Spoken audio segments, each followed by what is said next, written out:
समीकरण जैसा चीज़ कुछ है नहीं। जब अमजद जी चुनाव मैदान में आ गए और जनसुराज अपना एजेंडा लेकर जब लोगों के सामने आए, उन्होंने गांव-गांव सभा की, उसी दिन से डिसाइड हो गया कि देयर इज़ नो माई समीकरण है। The only issue is development. और डेवलपमेंट वो नहीं, सिर्फ जल नल गली नली की बात हम नहीं कर रहे हैं। हमें सबसे पहला डेवलपमेंट का मूलभूत आधार एजुकेशन चाहिए। और इस एजुकेशन के लिए ना तो हमारा जो और दो मुख्य रूप से कैंडिडेट हैं उनके पास कोई एजेंडा है, और या एक और जो विपक्षी दल जो भी खड़े हैं, जो कुछ इंडिपेंडेंट कैंडिडेट हैं, एक और पतंग हैं जो धर्म के नाम पे वोट मांग रहे हैं, तो आप देखें कि उनको कोई मुसलमान जो है, मुस्लिम समाज उसको लगा नहीं रहा है, उन्हें वोट देने के लिए नहीं कर रहा है।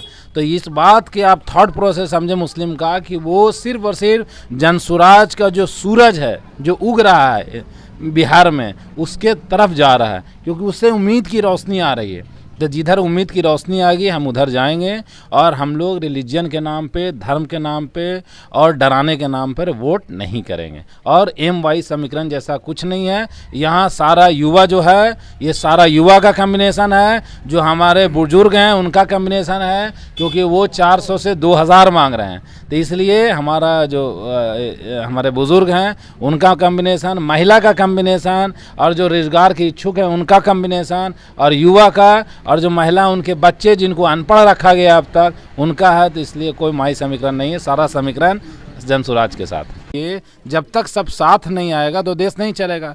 इसलिए प्रशांत जी का कहना है कि आप वैसे लोग को साथ रखें जो आपके विचार से सहमत हैं।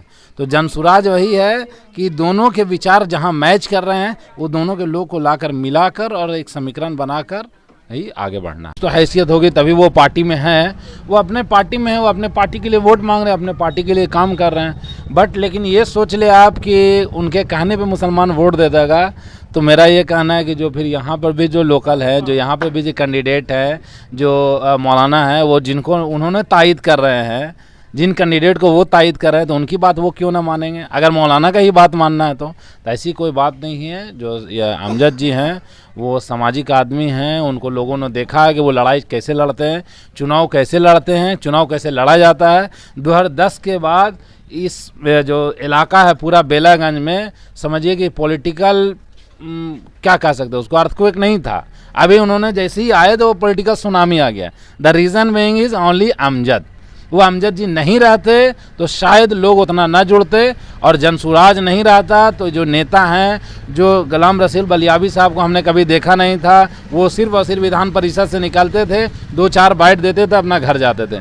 कारी सुहैब जी कभी आए नहीं थे बेला, वो कारी सुहैब समाजपुर में 2 बार आ चुके। वो गुलाम रसूल बलियाबी जी जगह जगह लोगों को कसम दिला रहे हैं कि जदयू को वोट दो। तो क्यों दो, उनसे सवाल ये है कि क्यों दो। क्या नाम हुआ आपका? मेरा नाम मोहम्मद शाकिर हुआ। क्या करते हैं आप? मैं बाय इंजीनियरिंग से, प्रोफेशन मेरा इंजीनियरिंग है, मेरा कंसल्टेंसी का।